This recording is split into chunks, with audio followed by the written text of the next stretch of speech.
ದೇಶಾದ್ಯಂತ ಮನೆಗಳಿಗೆ smart meter ಕಡ್ಡಾಯ ಮಾಡಿರೋ ಬೆನ್ನಲ್ಲೇ ರಾಜ್ಯದಲ್ಲೂ ಅನುಷ್ಠಾನಕ್ಕೆ ಇಂಧನ ಇಲಾಖೆ ಮುಂದಾಗಿದೆ. ಇದರ ವಿರುದ್ಧ ತೀವ್ರ ಟೀಕೆಗೂ ಗುರಿಯಾಗಿದೆ.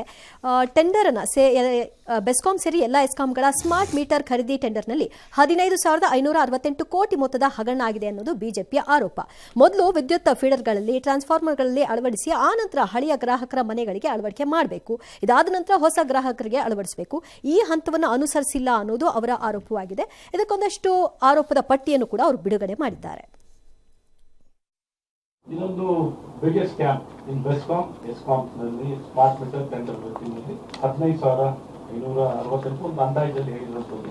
ಬಹಳ ಸ್ಪಷ್ಟವಾಗಿ ಹೇಳಬೇಕು ಅಂದ್ರೆ ಕೆಟಿಟಿಪಿ ಆಕ್ಟ್ ಅನ್ನ ಎಲ್ಲ ಹಂತದಲ್ಲೂ ಉಲ್ಲಂಘನೆ ಮಾಡಿದ್ದಾರೆ. ಟೆಂಡರ್ ವ್ಯಾಲ್ಯೂ ಎಷ್ಟಕ್ಕೆ ಇರಬೇಕು ಅಂದ್ರೆ 10 ಕೋಟಿ ಒಳಗಡೆ ಇರಬೇಕು. ಇಂಟರ್ನ್ಯಾಷನಲ್ ಬಿಡ್ಡಿಂಗ್ ಗ್ಲೋಬಲ್ ಟೆಂಡರ್ ಮಾಡಬೇಕಿದ್ದು, ಗ್ಲೋಬಲ್ ಟೆಂಡರ್ನೇ ಮಾಡಿಲ್ಲ. ಫ್ಯಾಕ್ಟ್ಸ್ ಅಂಡ್ ಫಿಗರ್ಸ್ ನ ಬಹಳ ಸ್ಪಷ್ಟವಾಗಿ ತಿಳಿಸುವಂತ ಪ್ರಯತ್ನ ಮಾಡಿದೀವಿ. ಸರ್ಕಾರ ಎಚ್ಚೆತ್ತುಕೊಂಡು ತಕ್ಷಣ ಕ್ರಮ ವಹಿಸುವಂತದ್ದು ಮಾಡಿ. ಕ್ರಮ ವಹಿಸಲಿಲ್ಲ ಅಂದ್ರೆ ಮುಂದಿನ ಹೆಜ್ಜೆ ಏನು ಅಂತ ನಾವು ಹೇಗೆ ಹೀಟ್ ಕೊಡಬಹುದು. ಜಾರ್ಜ್ ಅವರು ಒಳ್ಳೆ ಸಚಿವರೇ. ಹಿಂದೆ ಒಂದ್ಸರಿ ಒಂದ್ ಕೇಸಲ್ಲಿ ಪಾಪ ರಾಜೀನಾಮೆ ಕೊಟ್ಟರು. ಇನ್ನೊಂದ್ಸರಿ ರಾಜೀನಾಮೆ ಕೊಡೋದು ಬೇಡ ಅನ್ನೋದು ನಮ್ಮ ಅಭಿಪ್ರಾಯ. ಭೇದ ದಂಡಕ್ಕೆ ನೆಕ್ಸ್ಟ್ ಹೋಗೇ ಹೋಗ್ತೀವಿ. ಯಾಕಂದ್ರೆ ಬಿಡೋದಿಲ್ಲ. ಇದು ಲೋಕಾಯುಕ್ತಕ್ಕೆ ಹೋಗ್ತೀವೋ ಇಲ್ಲ ನಾವು ಕೋರ್ಟ್ಗೆ PIL ಹೋಗ್ತೀವೋ ಬಟ್ ತಾರ್ಕಿಕ ಅಂತಿಕಂತೂ ಮುಡಿಸ್ತೀವಿ. ಏನು ವಿವಾದ ಅವರ ಆರೋಪ ಏನು ನೋಡೋಣ ಸರ್. ಅವರ ಆರೋಪ ಇದೆ ಸರ್ ಬಿಜೆಪಿ ಅವ್ರದ್ದೇನೇನು. ಅದೇ ರಾಜ್ಯದ ಅತಿ ದೊಡ್ಡ ಹಗರಣ 15,000 ಕೋಟಿ. ಗುಡ್. ಗ್ರಾಹಕರು ಕಡ್ಡಾಯ ಮಾಡಂಗಿಲ್ಲ. ತಾತ್ಕಾಲಿಕ ಸ್ಮಾರ್ಟ್ ಮೀಟರ್ ಖರೀದಿ ಕಾಯ್ದೆ ಉಲ್ಲಂಘನೆ. ಬಿಡ್ ಸಾಮರ್ಥ್ಯ ಇಲ್ಲದ ರಾಜಶ್ರೀ ಕಂಪನಿಗೆ ಟೆಂಡರ್. ಯಾರದ್ದಿದು ರಾಜಶ್ರೀ ಕಂಪನಿ? ಒಂದು ಸ್ವಲ್ಪ ಅದನ್ನ ಯಾರು ಒಂಚೂರು ಇನ್ವೆಸ್ಟಿಗೇಟ್ ಮಾಡಿ ಹೇಳಿಪ್ಪ. ನಂಗೆ ಗೊತ್ತಿದೆ, ನೀವು ಹೇಳಿದ್ರೆ ಚೆನ್ನಾಗಿರುತ್ತೆ. ಯಾರದ್ದದು?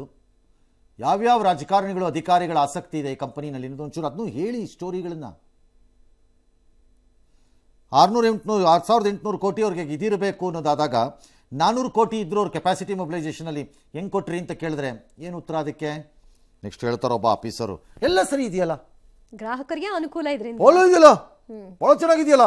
Mister Pankaj Kumar Pandey, I repeat, prepare for a battle. I repeat, ನಿಮ್ಮನ್ನು ಸೇರ್ಸೆ ಪಾರ್ಟಿ ಮಾಡೋದು ಇದರಲ್ಲಿ ಈ ಸರಿ ಮಾತ್ರ.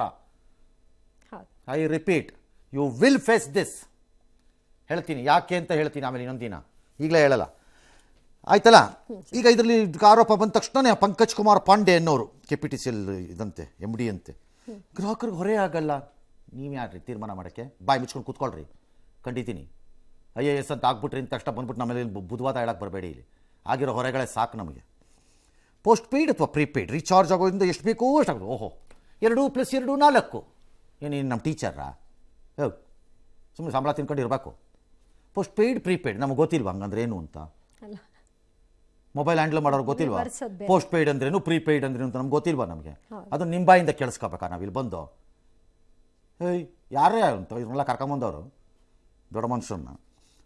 Face it, you and your staff will have to face this. ಇದರಿಂದ ಗ್ರಾಹಕರಿಗೆ ಹಣ ಉಳಿತಾಯದ ಜೊತೆಗೆ ಇಂಧನ ಉಳಿತಾಯ ಆಗುತ್ತೆ. ಯಾರಪ್ಪ ಪ್ರಭೂತಿ ನೀನು ಹೇಳಿದ್ದು ಹಣ ಉಳಿತಾಯ ಆಗುತ್ತೆ ಅಂತ? ಹೇಗೆ ಉಳಿತಾಯ ಆಗುತ್ತೆ ನಿಮ್ಮ ಪ್ರಕಾರ? ಪೋಸ್ಟ್ ಪೇಯ್ಡು ಪ್ರಿಪೇಡಲ್ಲಿ ಕಾಡಿಸ್ಬಿಡುತ್ತೆ, ಕಡಿಮೆ ಮಾಡ್ಕೊಂಡ್ಬಿಡ್ತಾರೆ ಅಂತ. ಈಗಲೂ ನಮ್ಮ ಜನ ಉಳಿಸ್ಬೇಕು ಅಂದವರು ಬಚ್ಚಲ್ ಮನೆಗೆ ಹೋಗೋವಾಗ ಲೈಟ್ ಹಾಕೊಂಡು ಟಕ್ಕಂತ ಆಫ್ ಮಾಡಿ ಬರೋರೆ. ಆ ದಿಮಾಕ್ ಇಲ್ದಿದ್ದವ್ರು ಆಗ್ಲೂ ನೋಡಲ್ಲ, ಈಗಲೂ ನೋಡಲ್ಲ. ಈಗಲೂ ಪೋಸ್ಟ್ ಪೇಯ್ಡ್ ಪ್ರಿಪೇಯ್ಡ್ ಮೊಬೈಲಲ್ಲಿದೆ. ಕೆಲವ್ರಿಗೆ 6,000 5,000 ಬಿಲ್ ಬರಲ್ವ ಅವ್ರಿಗೆ? ತಾಕತ್ ಇದೆ, ಕೊಟ್ಕೋತಾರೆ. ಇದು ಅಷ್ಟೇ. ಈ ಬುರುಡೆ ನಿಲ್ಲಿಸ್ಬಿಡಿ. ಅದೇ ಹೇಸ್ಗೆ ತಿನ್ನೋ ಜನ ಇದಾರಲ್ಲ, ಪಾಂಡೆ ಅಲ್ಲ, ಟೈಪ್ ಜನ ಇದಾರಲ್ಲಪ್ಪ, ಹೇಸ್ಗೆ ತಿನ್ನೋ ಜನ, ಅವ್ರಿಗೇನು ಹೋಗ್ಬೇಕ್ರಿ? ಎಷ್ಟು ಹುರ್ಕೊಂಡ್ರೆ ಅಷ್ಟು ಹುರ್ಕೊಳತ್ತೆ, ಬಿಸಾಕ್ತಾರೆ ತಿಂಗಳಿಗೆ ಒಂದು ಸರ್ತಿ. ನಮಗೆ ಒಂದು ಪಾಠ ಹೇಳ್ತೀರೇನ್ರಿ ಇಂಧನ ಉಳಿಯತ್ತೆ ಅಂತ? ಮಿಸ್ಟರ್, ಫಸ್ಟು T&D ಲಾಸ್ ನಿಲ್ಲಿಸ್ರಿ, ಟ್ರಾನ್ಸ್ಮಿಷನ್ ಡಿಸ್ಟ್ರಿಬ್ಯೂಷನ್ ಲಾಸ್ ನಿಲ್ಲಿಸ್ರಿ, ಇಂಧನ ಉಳಿಸೋಣ. ಪ್ರೊಡ್ಯೂಸ್ ಮಾಡಿದ್ದ ಇಂಧನನ ವೇಸ್ಟ್ ಮಾಡೋದಕ್ಕೆ T&D ಲಾಸಲ್ಲಿ ನಮ್ಗೆ ರಿಪೇರಿ ಮಾಡ್ಕೊಳಕ್ಕಾಗದೇ ಇದ್ದವರು ಇಲ್ಲಿ ಬಂದು ಇಂಧನ ಉಳಿಸ್ತೀಯನಪ್ಪ. ಏನು ಮೇಲಿಂದ ಕರ್ಕೊಂಬಂದ್ಬಿಟ್ಟಿದ್ದು ಬ್ರಹ್ಮ, ಇಲ್ಲಿ ಇಂಧನ ಉಳಿಸ್ತಾರಂತೆ ನಿಮ್ಮ ತಲೆ. ಇನ್ನು ಸ್ಮಾರ್ಟ್ ಮೀಟರ್ಗೆ ಗ್ರಾಹಕರಿಗೆ ಹೊರ ಆಗತ್ತಾ ಅಂದರೆ ಈಗ ಬನ್ನಿ. ಸಿಂಗಲ್ ಫೇಸ್ ಸ್ಮಾರ್ಟ್ ಮೀಟರ್ಗೆ 4,990 5,000 ರೂಪಾಯಿ, 3 ಫೇಸ್ಗೆ 8,800 ರೂಪಾಯಿ, ಅಂದರೆ ಹೆಚ್ಚು ಕಡಿಮೆ 9,000 ರೂಪಾಯಿ. ಹೊರಗಡೆ ರಾಜ್ಯದಲ್ಲಿ ಎಷ್ಟಿದೆ ಇದಕ್ಕೆ? ಯಾಕೆ ನಮ್ಮ ರಾಜ್ಯದಕ್ಕೂ ಆ ರಾಜ್ಯದಕ್ಕೂ ವ್ಯತ್ಯಾಸ ಬರ್ತಾ ಇದೆ? Metre is a metre. ಇಷ್ಟು difference. Metre is a metre. ಅಬ್ಬಬ್ಬ ಅಂತಂದ್ರೆ ಟ್ರಾನ್ಸ್ಪೋರ್ಟೇಷನ್ ಕಾಸ್ಟ್ ಒಂದು ಆಡ್ ಆಗಬೇಕು. ಮ್ಯಾನುಫ್ಯಾಕ್ಚರಿಂಗ್ ಪಾಯಿಂಟ್ ಇಲ್ಲಿ ಅಪ್ಪಿ ಏನಾರು ಇದ್ರೆ ಟ್ಯಾಕ್ಸೇಷನ್ ಇಸ್ ಸೇಮ್, GST. ಯಾಕೆ ವ್ಯತ್ಯಾಸ ಬರ್ತಾ ಇದೆ? ಮಾರಿ ಹಬ್ಬ ಕಾಯಬೇಕು ನಿಮ್ಗಳಿಗೆಲ್ಲ ಹೇಳ್ತೀನಿ. ನಿಮ್ಮನ್ನು ಬಿಟ್ಟೆ ಈ ಪರಿಸ್ಥಿತಿಗೆ ಬಂದಿರೋದು. ಈ ಸರಿ ಹಾಗಾಗಲ್ಲ ಅಂತ ಅನ್ಕೊಂಡಿದ್ದೀನಿ ನಾನು. ಬೇರೆ ದರ ಏರಿಕೆ ಮಾಡುವಾಗ ಬೇರೆ ರಾಜ್ಯ ಕಂಪೇರ್ ಮಾಡ್ತಾರೆ, ಇದ್ರಲ್ಲಿ ಮಾತ್ರ ಈಗ ಕಾಣಿಸಲ್ಲ. Exactly you are right. ರೇಪಲ್ಲಿ ಬಿಹಾರ್ಗಿಂತ ಕಡಿಮೆ ಇದೆ ನಮ್ಮಲ್ಲಿ ರೇಪ್. ಹೌದು, ಕ್ರೈಮ್ ರೇಟ್ ಇದು ಡಕಾಯಿಟಿ ಅದು ಉತ್ತರ ಪ್ರದೇಶಕ್ಕಿಂತ ಕಡಿಮೆ ಇದೆ ನಮ್ಮಲ್ಲಿ. ಈ dacoity you are nothing but dacoits. ಇನ್ನೆಲ್ಲ ಇದ್ರ ಫಾರಮಲ್ಲಿ ರೆಗ್ಯುಲರ್ ಕ್ರಿಮಿನಲ್ ಡಕಾಯಿಟ್ಸ್ ಅಲ್ಲ ಹೇಳ್ತಿರೋದು. ಜನರನ್ನು ಯಾಮರ್ಸೋದ್ರಲ್ಲಿ 75 118 ರೂಪಾಯಿನ ನಿರ್ವಹಣೆ ಶುಲ್ಕ ಕಟ್ಟಬೇಕು ನೀವೆಲ್ಲ. ಇನ್ಮೇಲಿಂದ ಮೇಂಟೆನೆನ್ಸ್ ಕಾಸ್ಟ್ ಕಟ್ಟಬೇಕು. ಅದನ್ನು ಯಾಕೆ ಕಟ್ಟಬೇಕು ಸರ್? ಕೆಲವು ಕಡೆಯಲ್ಲಿ ಇಲ್ವಂತೆ, ಅದು ಎಲ್ಲಿ ಅಂತ ಪಟ್ಟಿ ತಗೊಳ್ಳಿ ಕೇಳಿದ್ದೀನಿ ನಾನು. ಹಾಂ, ಕೇಳಿ ತರಿಸಿ ಹಾಂ, ಲೆಕ್ಕ ಹಾಕಿದ್ರೆ ಅದಷ್ಟು ಕಟ್ಟಬೇಕು. ಆ ದುಡ್ಡಾರು ಹಾಳಾಗೋಗ್ಲಿ ಅಂದ್ರೆ ಬೇರೆ ರಾಜ್ಯಕ್ಕೆ ಸಮಾನ ಅಲ್ಲ. ಹೌದು, ಅಲ್ಲಿ ಬೇರೆ ರಾಜ್ಯದಲ್ಲಿ ಬೇರೆಂತೆ ಏನು ಆ ರಾಜ್ಯದಲ್ಲಿ ಕಬ್ಬಿಣದ್ದು ಸ್ಕ್ರೂ ಡ್ರೈವರಲ್ಲಿ ತಿರುಗಿಸ್ತಾನೆ ಮೇಂಟೆನೆನ್ಸಲ್ಲಿ, ಅಥವಾ ಸಾಫ್ಟ್ವೇರ್ ಮಾಡುವಾಗ ಹಳೇ ಲ್ಯಾಪ್ಟಾಪಲ್ಲಿ ಮಾಡ್ತಾನೆ ವರ್ಕು. ನಮ್ಮ ರಾಜ್ಯದಲ್ಲಿ ಹೊಸ ಲ್ಯಾಪ್ಟಾಪಲ್ಲಿ ಮತ್ತು ಬೆಳ್ಳಿ ಸ್ಕ್ರೂ ಡ್ರೈವರಲ್ಲಿ ಮಾಡ್ತಾನೆ ಕೆಲಸ. ಯಾಕಪ್ಪ ಮೇಂಟೆನೆನ್ಸ್ ಚಾರ್ಜ್ ವೇರಿ ಆಗಬೇಕು? ರಾಜಶ್ರೀ ಕಂಪನಿ ಯಾಕೆ ಅಂತ ಯಾರು ಒಬ್ರು, ನಾನು ರಾಜಶ್ರೀ ಕಂಪನಿ ಕೇಳಕ್ಕೆ ಬರಲ್ಲ, ನಾನು ಯಾರು ಅವ್ರನ್ನ ಕೇಳಕ್ಕೆ? ನೀವು ಉತ್ತರ ಕೊಡಬೇಕು, ಯಾರಿದ್ರಿಂದ ಇರೋರು ಅನ್ನೋದು. ಇದಕ್ಕೆ ಟ್ರ್ಯಾಪ್ ಆಗಬೇಕು, ಹನಿ ಅಲ್ಲ, ಮೀಟರ್ ಟ್ರ್ಯಾಪ್ ಆಗಬೇಕಿತ್ತು. ಇದಕ್ಕೆ ಕಚಡಗಳು ಸಿಗಾಕೋಬೇಕಾಗಿತ್ತು. ವಿಡಿಯೋಲಿ ಸಿಗಾಕೊಂಡಿದ್ದಾರೆ.